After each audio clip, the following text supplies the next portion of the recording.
her gündür bucağı, lap olmuş həsrət bucağı. Bu evin her gündür bucağı, lap olmuş həsrət bucağı.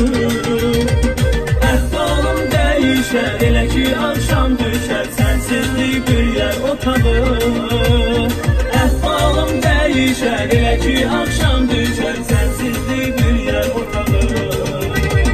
Yenə ətrini gətirən yelə sən, səni görməyə gözlər tələ.